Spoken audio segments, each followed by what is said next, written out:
So in today's episode, we are going to be rebuilding and modifying this C20XE engine. This is known as the Red Top, the mighty Red Top. Now these engines are fitted in loads and loads of vehicles, standard and non-standard. They even put them in escorts now. People love them. They're tried and tested, but a lot of this stuff's going to be going. So to start off with, the standard injection will be going, along with the standard exhaust and quite a few standard bits. So the plan for this is I'm going to strip it, inspect it, and then I'm going to put some nice fancy bits on it. So, for example, QED cams, QED throttle bodies, a big exhaust manifold, standard load management, the lot. Dare I say it, this is going to be the ultimate fast road Vauxhall Nova. And this engine, once it's built, is going in the cleanest standard Vauxhall Nova I've ever seen. And I mean the cleanest. It's spotless. So, let's make a start on it. So to make it a lot easier, first thing I'm going to do is going to lift the engine in the air using the engine crane and then put it on the engine stand. This is going to make it so much easier to work on and it's going to be so much safer. Now to put it on the stand, you do need to take clutch and flywheel off, and that's really straightforward. 6 bolts on the clutch, 8 bolts on the flywheel, and off she comes. So here we go, now it's on the stand. Let's start stripping it. You guys just hit that subscribe button for me.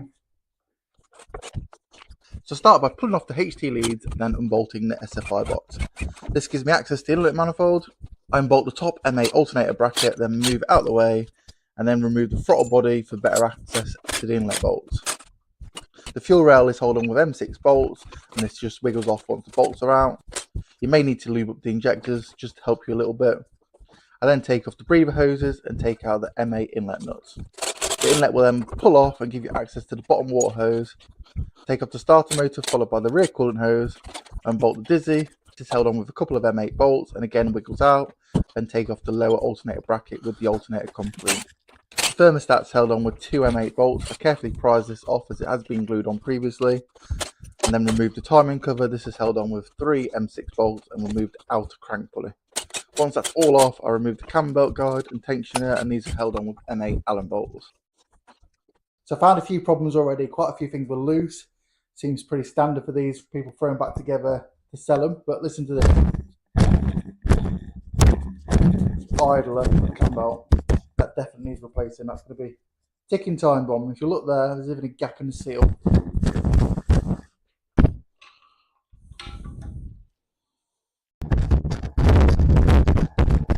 And exactly the same for the cam belt tensioner. Now the guide pulleys are out of the way, I can remove the belt and take the 2 M10 cam pulley bolts out. I use an impact gun to do this so I don't disturb the cams too much. I'd always recommend holding the cam pulleys as you do this just to prevent valve damage. Once the bolts are out, I reprise off the pulleys and remove the M6 Allen bolts holding the cam cover in place.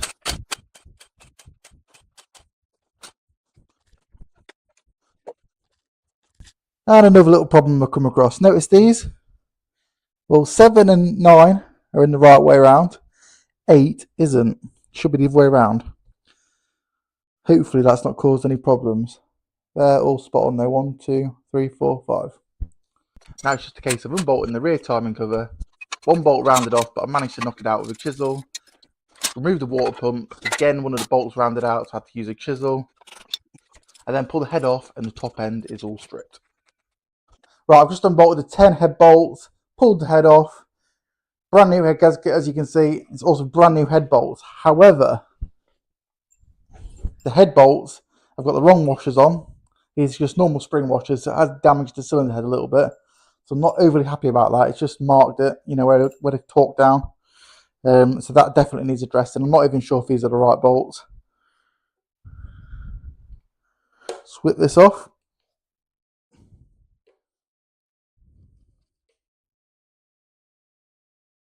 I will say though, the bore's looking really good condition. A little bit of glazing on them, but no deep marks whatsoever.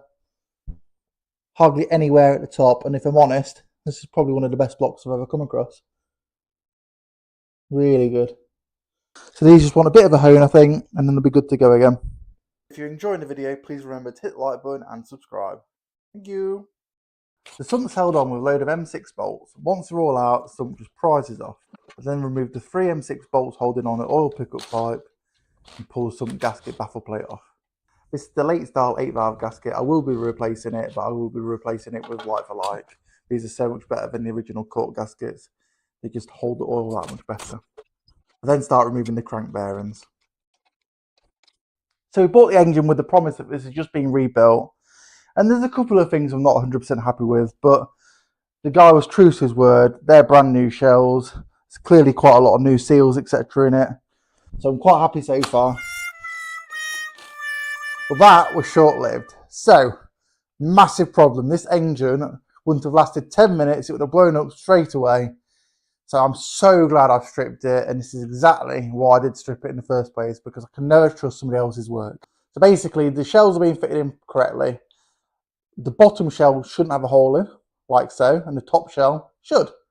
And basically, they're being fitted. That's got double hold, and that's got no holes. So basically, there'll be no oil pressure getting to the top end of the piston. And yeah, would have had it knocking within no time. So yeah, I'm so glad I stripped that.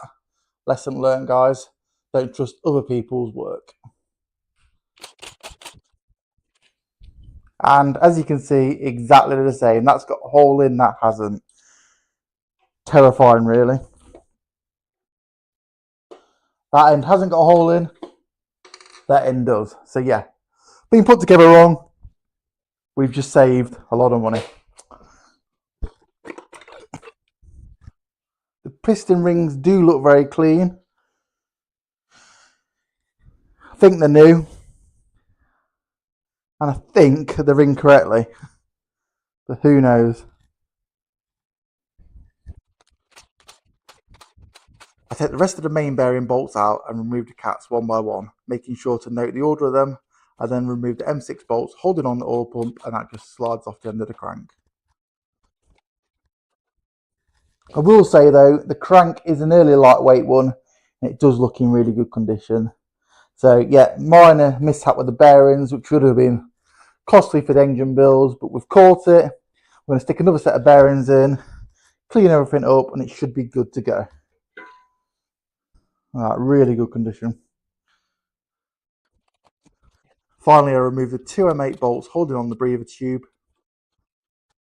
So as you can see, this is now back to a bare block. So the next job is to clean it all up and make it look nice. So I use a selection of wire wheels on a drill and a grinder to remove a lot of the loose paint and corrosion. This method works really well. I'd recommend wearing the appropriate PPE though. A full visor is a must. You do not want a bit of wire going in your eye. I also use a bit of 240 grit sandpaper and plenty of degreaser on the way. While on the dirty stage, I hone out the cylinders. I covered this in detail in the previous Nova build, so if you're interested in that, give it a watch. Right, so we've honed all the bores and I'm really pleased with them. Next job is to paint this block. So I'm going to put some primer on first, followed by some gloss paint. Obviously I did degrease the lot first. I then gave it a couple of coats of Professional X primer. I heated up the block with a heat gun, left it to cure for about half an hour, then gave it a few coats of direct gloss. Right, it's been 24 hours, the paint's all cured. The next job is to use some fine sandpaper just to clean up the gasket faces.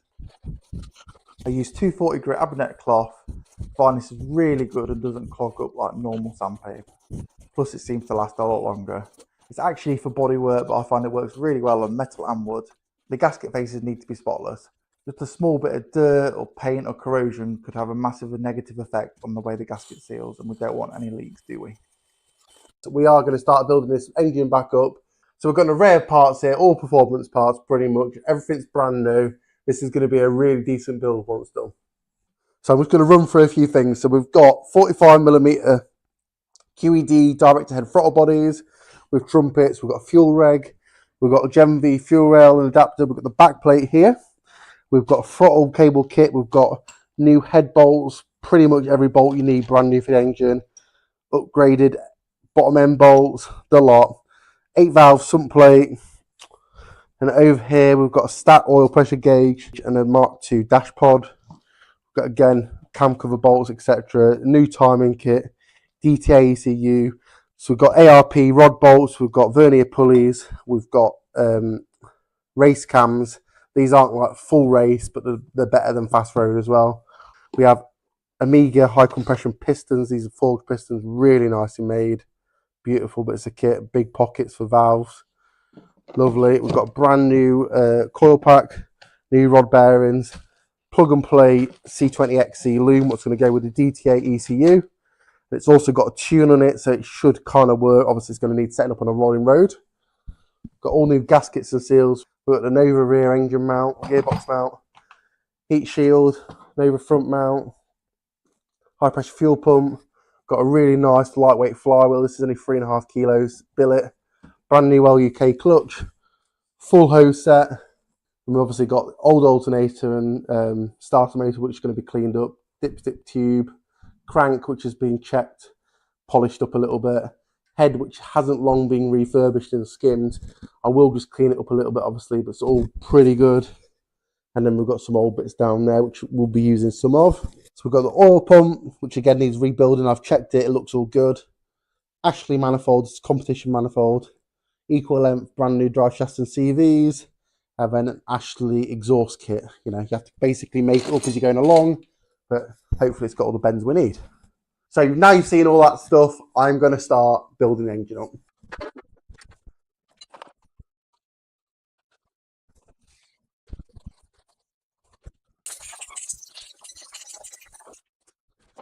Right, so that's all clean now. I've just gone over the whole underside, cleaned it all out best I can, blown it all out with an airline. Really happy with it. One other thing I forgot to mention is we've got these new lightweight steel conrods. Now these are H-beam conrod.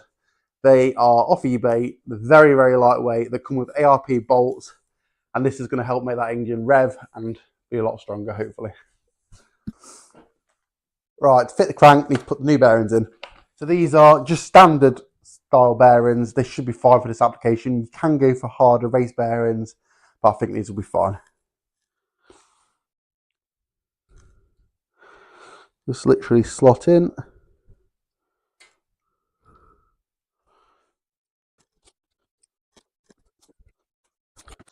And the centre bearing's got a built-in thrust washer, and this just stops the crank envelope essentially.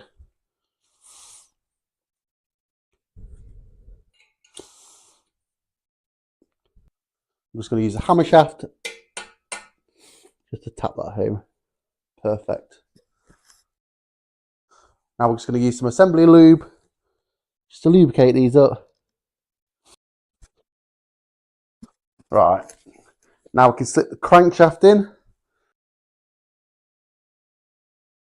So this is an early C20XC crankshaft, and these little bits here are much thinner. It's about 2 kilos lighter, and these are preferred over a lot of engine builders just because they're a bit lighter, so they rev a bit better. Now these journals have been polished using 600 Abranet cloth, and I've just cleaned it all up, just making sure there's no excess grime, etc. But it all looks pretty clean. I can apply a bit more lube. Right, I'm going to start putting these crank caps on. So I'll just clean this up, as you can see. Now this is the end one with the rear main crank seal. So down here needs some silicone or some kind of adhesive. I use the Victorine stuff, it's really good. You literally just want to apply a bit down there, like so.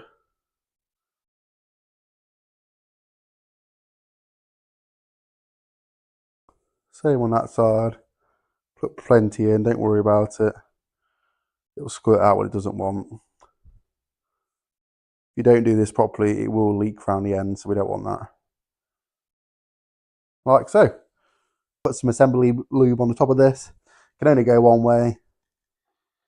Carefully slide it down.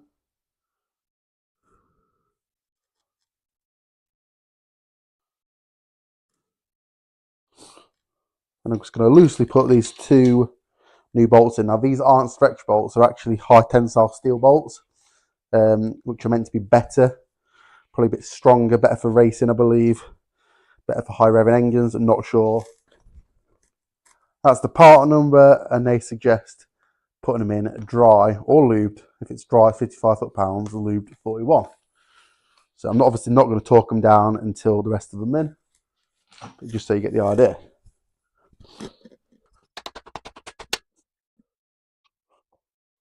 Right, so that's number 5. This one is number 4, which is the next one along.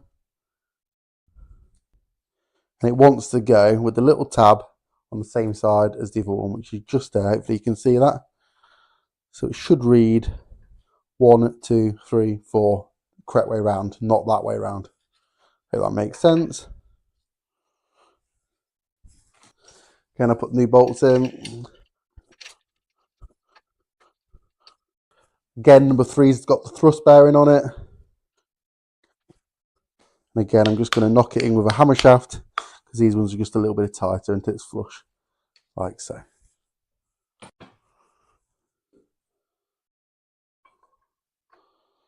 And there we go. Number 2 and number 1. Simple as that.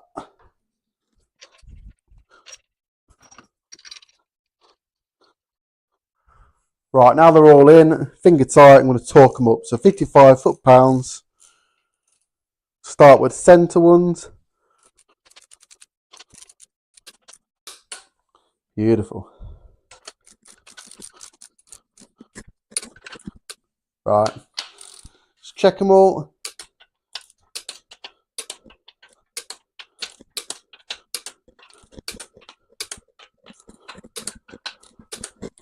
Beautiful, and look at that, effortless. Happy with that. Right, so I've just quickly built up this rod and piston assembly. Now remember, this is a high strength steel conrod and it's a forged Amiga high compression piston with ARP rod bolts. So I'm just curious how much it weighs compared to the original. Now that's the original item. These again are forged pistons because it's an early C20XC, so these are the desirable ones anyway. But let's just have a look. So put it on the scales. So that weighs 1,055 grams.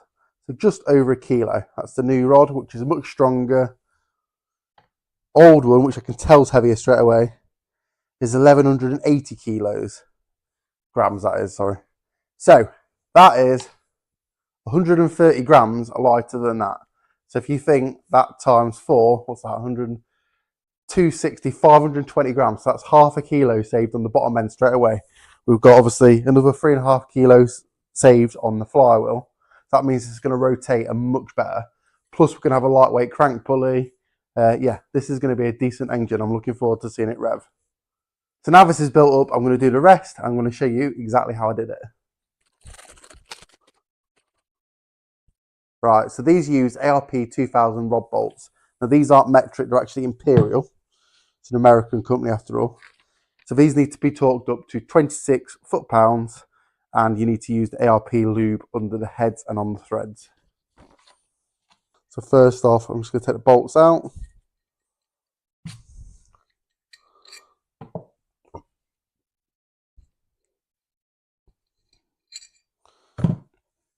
As you can see, really nice quality. And then the caps are actually held on with dowels, so they don't just fall off. You have to give them a bit of a wiggle.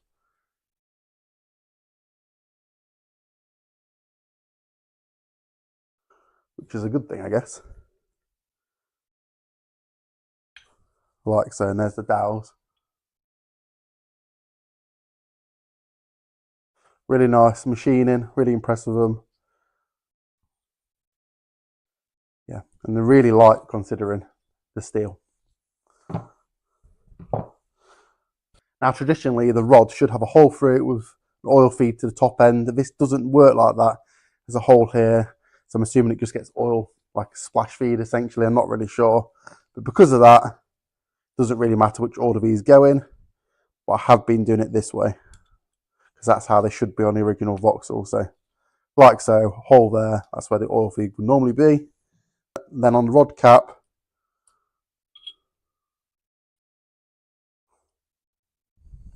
like so. And obviously before I fit these, I'll just put some lube on them. They go back together like so. They should be on the same side. Hopefully you can see like the little notches. And I'll just loosely put these back in so we don't lose them. Beautiful. Right, so next up is the piston. This is a Amiga high comp piston, as I've previously said. It's got a big valve cut out. It's on the bigger side are for the inlets.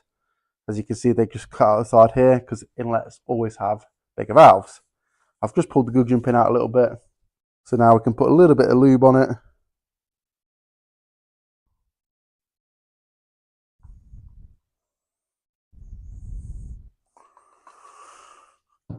And then slide this through. Now I want everything to match. So we're going to do it like that.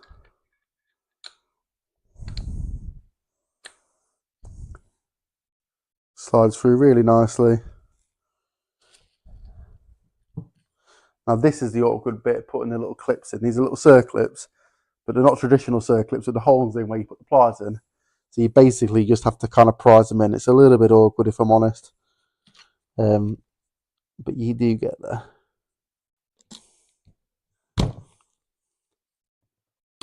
Like so. And then once it's in, I just twist the clip round. You can see that with the screwdriver just to make sure it's seated properly, which it is. And then I just make sure the ends are out the way of the holes, which hopefully you can see. Turn it around to the other side.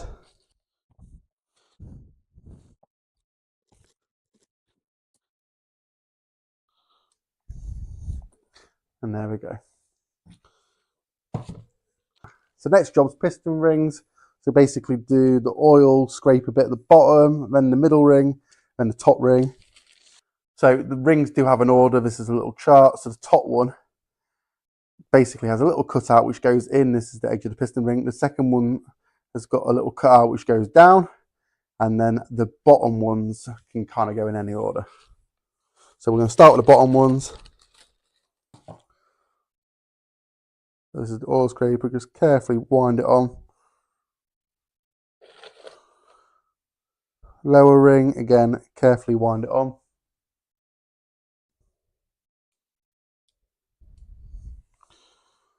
This is kind of fiddly trying to do it on camera, if I'm honest. And then this goes on top. So I do just say, just try and keep the rings 120 degrees out from each other. So you'll have one there, one there, one there, if that makes sense. Just stops, well, helps eliminate some of the blow by. Right, so the next is the second ring. As you can see from the diagram, that should have the little cutout facing down.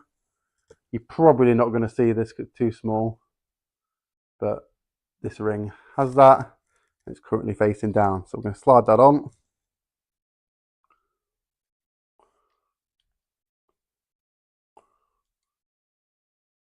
Like so. And then the top one, right, you can probably just see the top ring just says top, which means that bit has to point upwards. Carefully wind it on.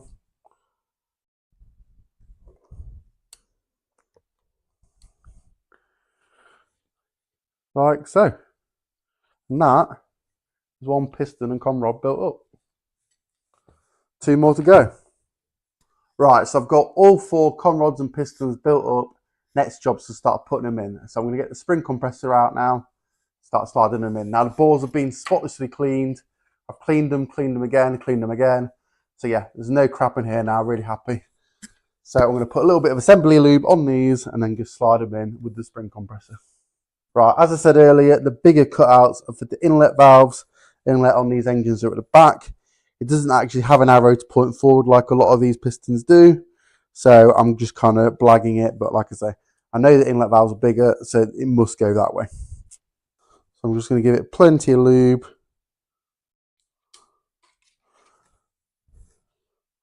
And I can slide over the compressor like so. Wind it on.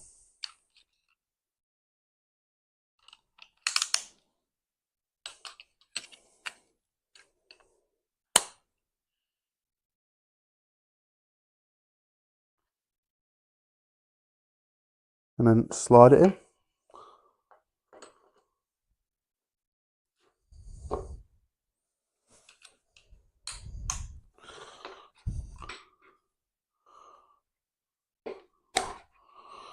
And that is that.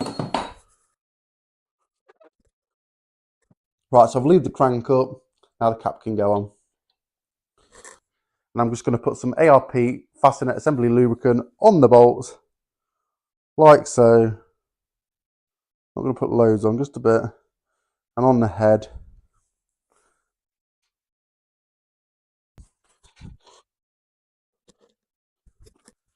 And then I need torquing to 26 foot-pounds, which is about 35 newton meters.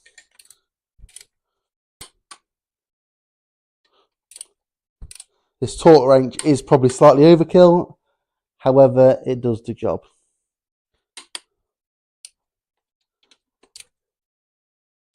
There we go.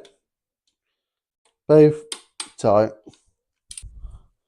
And that rotates absolutely lovely. Right, let's do the rest.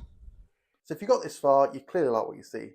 So if you do, please support the channel by hitting the subscribe button, liking the video, and checking out my other videos. I've got plenty more like this. Right, now the con rods and pistons are all in and torqued. I'm going to fit the oil pump. Now I've split this, cleaned it, checked it over. It's got the stainless steel relief valve in it, which is much better than a plastic type, and the gear's look in good condition. It's had a new seal, so yeah, it's pretty good to go. So I'm just going to stick it back on. Now, I didn't film it because I've done this before. If you look at my previous videos, you'll know I've stripped one before and I show you how to do it. So let's stick this back on. So this has all been cleaned back and I'm using a brand new steel gasket. Just put plenty of lube on the seal. And in it goes. And finally, the little insert.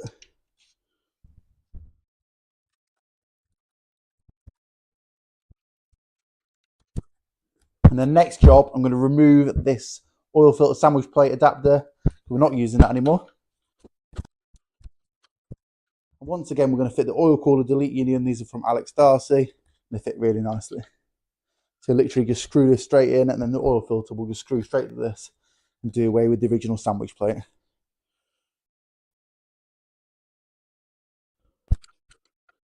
Lube up the new oil filter. This is a nice genuine Bosch one. It's a really good quality. Right, so next job, we're going to use the late style Calibra 2-litre 8 valve rubber gasket with a built-in baffle plate. Now this is loads better because the original gasket is a double cork gasket with the baffle plate that goes in between. They're renowned for leaking, they're not very good. This is much better. So we're going to clean this up a little bit more, put the baffle plate on, then put the oil pickup pipe on, and then put the sump on. And this is the very item.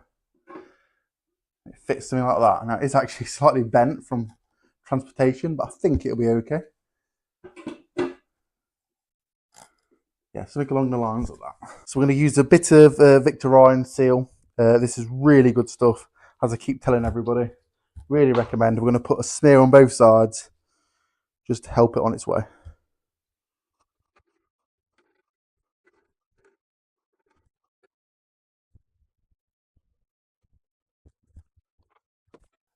Right, next job, oil pickup. And finally, the sump.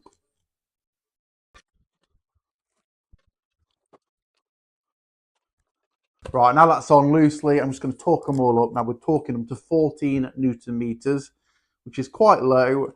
The reason I'm torquing them is if you over tighten it, you're going to squish the gasket, then it's going to leak. Under tighten it, it's going to leak as well. So I want it to be bang on, so I'm going to torque it properly. Start from the centre and work my way out.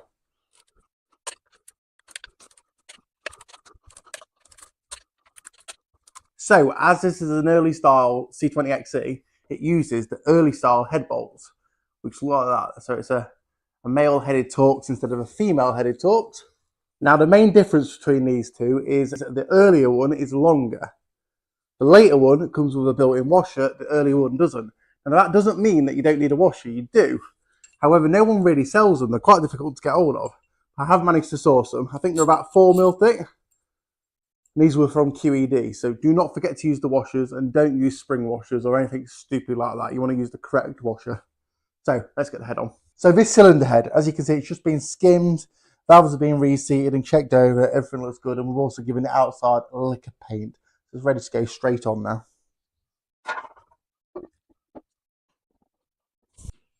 So I'm also using lube on the head bolts. Now, I wouldn't normally do this, but it does come with a kit. So I'm going to trust them, light smear, and we're going to start from the centre and work our way out like normal. So the bolts want torquing to 25 Newton meters and then 65 degrees, 65 degrees, 65 degrees, wait 15 minutes, and then a further 30 to 45 degrees. Let's do it. So I start the first stage using a small torque wrench as they are less cumbersome. I start each stage in the centre and work my way out as per instructions, and use a bigger torque wrench after the first stage for more leverage. So before we put the cams in, we need to put the lifters in. Now I've soaked the lifters with petrol for a couple of days and I've cleaned them all out, so they should be good. So let's stick them in and put the cams in. As you can see, look at all that crap come out. So that is like literally dirty oil and petrol pouring out. They felt pretty good before, but they feel amazing now, these. Really springy, just like they should be. Shouldn't be tight whatsoever. If they are, they're full of crap. They want cleaning out. And this method has never failed me, so I'd recommend it. Plenty of lube again on everything. Nice clean lifter, and as you can probably see, squishes in and out nicely.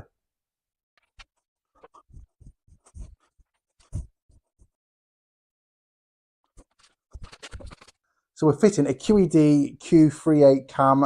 This is the most aggressive cam they do that doesn't require solid lifters. So this is the exhaust cam. And in it goes. And this is the matching inlet cam, again a QED cam. And it just goes in like so. Right, so before I can put the cams down properly, I need to make sure the engine's timed up. So I need to make sure cylinder 1 is at the top dead center. So I'm going to put the crank pulley on, make sure it's bang on, and then make sure these are in the correct place. So, because if I don't, basically, if I tighten these up and it's in the wrong place, the valve's going to push down and touch the pistons, and that'll damage the valves and probably destroy it. So the crank pulley is a little cut out here, and there's a little cut out in the bottom of the oil pump. They need to line up. So basically, so the little cut out there needs to line up with the little cut out there, and that's perfect. And the cam pulleys want to point up. Right, let's tighten these down. Cap 11, cap 6, cap 1. And then we've got 2, 3, 4, 5, 6, 7, 8, 9, and 10. And the top tip from me, I just recommend putting the cam seals on now because it's a bit easier. Lube them up, put them on, and then when you clamp it down, they're in the right place. You don't have to try and knock them in. I apply the M8 washers and nuts and slowly wind down the caps. I try and do this evenly to avoid putting too much pressure in one area. Once nipped, they're torqued to the manufacturer's specs using a quarter drive wrench. I then clean up the gasket area with panel wipe. Right, next job, I want to put this oil breather and dipstick tube in so that I can put the cam cover on and seal all this up. So I've used a new gasket at the bottom, and I've also just put a smear of gasket glue on it to help it out basically. These engines are renowned for leaking oil, so I want to help it the best I can. This is fixed into place with 6mm Allen M8 bolts. Then the silicone connected slides on and clamps down with a Jubilee clip. It's now time to fit the cam cover. So again, I've used a brand new gasket, and I've also put a bit of sealant around it. Hopefully it will hold oil. So as you can see, this is covered in a 2K texture paint. Now I didn't do this, the owner of the car actually did this. This isn't my car, I'm building it for someone else. I think he used U-Pole Raptor. Yeah, I'm really impressed with the finish. Really hard, looks really good, and gives it a really modern kind of like sports car, performance car feel. So yeah, should stand the test of time hopefully. And once again, we're using brand new stainless steel hardware. These 5mm M6 Allen bolts are fitted with a washer and wound down with an impact driver and finally torqued by hand. This needs doing evenly and carefully to pull down the cover squarely. Once tight, I fit the breather hose and the dizzy blanking plates plugged with the QED kit. Right, next job is to move on to the timing belt end, and we'll start off by fitting the water pump. Now, with these engines, you need to make sure you're fitting the right water pump with the right cam belt setup. So basically, this is an early round tooth belt setup. The later ones are what they call a square tooth belt setup, but not interchangeable. The belt will probably go on, but it will not work properly. Do not do it. You will damage your engine if you're not careful. If you look at this cam pulley, you'll hopefully see these are nice round teeth. If that makes sense, the later ones are square teeth and not compatible. So the water pump goes on before the rear timing cover. It should just line up with that. Right, next job's the rear timing cover.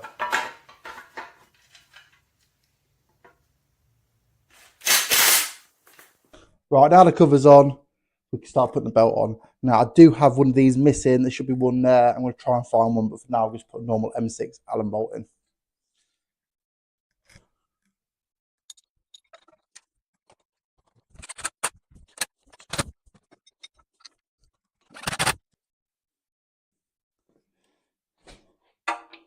And it's the guide, followed by the tensioner. And a brand new Continental belt. These are a little bit difficult to get on. A top tip from me is to get it tight on the guide side and have all your slack in the tensioner side. That way, when you tension it, everything should stay lined up. Now the belt's on, we're going to use this, which sets the tension of this. So you essentially slide this on here.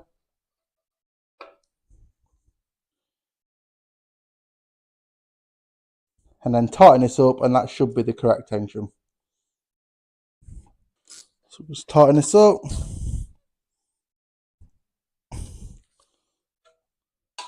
Timing marks are aligned, as you can hopefully see here. I'm going to turn it over a couple of times. Everything's lined up. Chuff with that. Now what I'm going to do one last time, I'm just going to put this back on there, slacken the tensioner off, and just make sure it's as tight as it should be.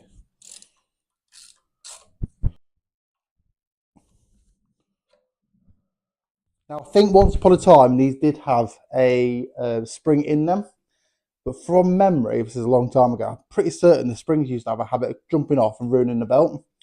So I think now the method is not to have a spring and just use this tool to set the tension. I could be wrong though. If I am wrong, let me know in the comments, but I'm pretty certain that's right. So we're just going to check all the bolts, turn it over again for good measure,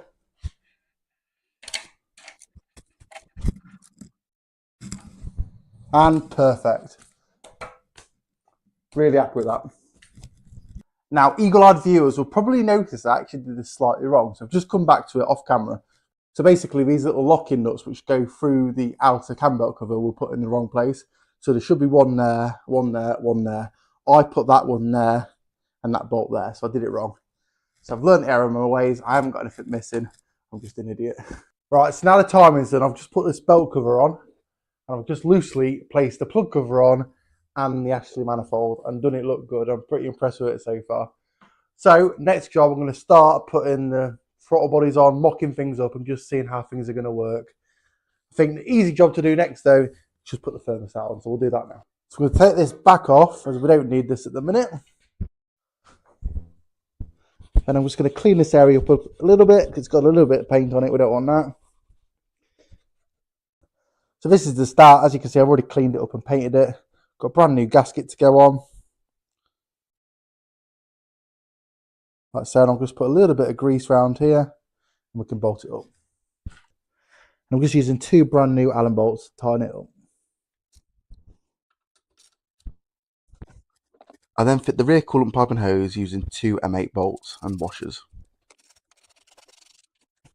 Right, as you can see, this little tail is a problem because that should go to the bottom of the inlet manifold. And on the throttle bodies, we don't have this. So I'm going to have to do something about that. So I might just cut this off here and then put a plug in it. I'm not really sure.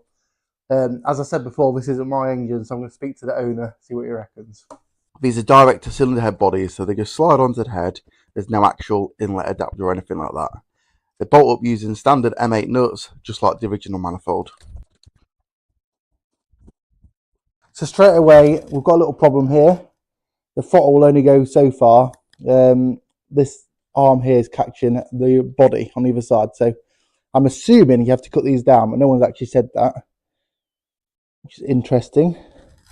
But we're learning as we go along with this kit. Now, injector-wise, we're using the standard blue injectors, which are a bigger CC than the earlier cream injectors. Now, I've been told these will be suitable. They should be okay for it. If they're not, we will update it when we get it on the rolling road. But for now, we're going to use these. Now, I'm going to get them refurbished first, but today I'm just going to pop them in and just make sure everything fits okay. These just push in, but I always use lube on the O-rings. This just makes it effortless and removes chances of ripping the seal. And then we're using a Gen V fuel rail, which needs cutting down to size. So it comes in 2 sections, has a connecting piece, and then it needs just cutting down to make it fit perfectly. Here's the link rod. So I need to measure how deep it is in there and here, and then cut this accordingly and slot it in. So the overall gap is 57 millimeters.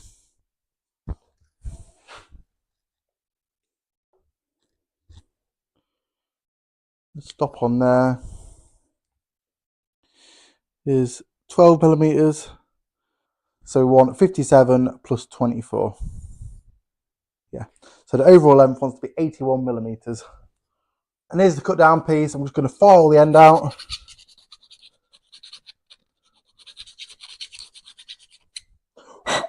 Make sure it's nice and clean. No burrs.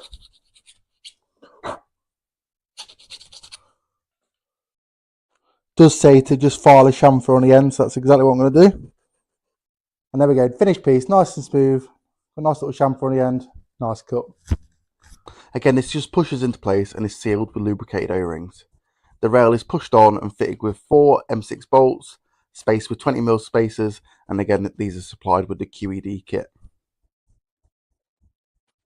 So that's the fuel rail done and looking nice. Now obviously the velocity stacks need to go on this end, but we do need to put the backing plate on, and I'm just basically mocking everything up for now. This isn't the final thing. These will probably come off at some point. I want to get the injectors cleaned anyway, but I just want to make sure everything fits before I go to put it in the car. With that in mind, I'm going to try and fit the alternator. I push in the bushes into the brackets and then feed the long M8 bolt through the bottom of the alternator and mount, and then put the top M8 bolt in. Right, don't worry internet, this isn't the final outcome. I'm obviously going to replace the wire, clean things up, probably put new hardware in. I just wanted to make sure it worked, so I wanted to make sure it didn't touch. And as you can see, that's going to work nicely. Now I need to work out how on earth all this throttle linkage works, because I ain't got a bloody clue. One eternity later. So I'm now on the near on impossible task of setting the throttle linkage up. Now, oh dear, bits falling off. There's lots and lots of brackets in the kit, and I'm just looking at a picture trying to make it work. So I'm going to screw it all together and see if it works. I can only describe this as adult Meccano without instructions. After messing around for a while, I managed to make it all work. I then tightened all the M5 bolts and nuts using an Allen key and an 8mm socket. A frustrating but rewarding job. So there we go, that is that. So I'm assuming this somehow connects to the throttle body, and I believe this bolts underneath, and that's the return spring. And the cable goes in there. That's obviously all adjustable. Very good. So I think I've worked it out. I think these studs go through here, bracket goes into here, the throttle linkage goes here, and it connects there. I'm just going to try it. Say the instructions, well, I don't really have instructions, but what we do have is very, very vague. It does come with these studs, what happened to fit this, and that is the correct spacing for the bracket. Also comes with a couple of little spaces like so. So I think these go behind here, like so. The bracket bolts on with 2 M5 8mm nuts, and the linkage marries up to the bodies with an M8 ball joint. The connecting rod did need shortening to operate properly, but we did get there in the end. And just another thing I did forget to mention earlier, I have recently just had this outer pulley skimmed down. So what I've done, I've cut the outer V off, I've cut it off with a grinder, and then put this in a lathe and just cleaned up the face like so. So it's a little bit lighter now, the pulley, plus you've got a little bit more chassis clearance for the Vauxhall Nova. So guys, that's the engine all completely built, and if you want to see how much power it's made, go check out my other videos. If you haven't already, hit the like button, hit the subscribe button, and stay tuned for more. See you later. Bye bye.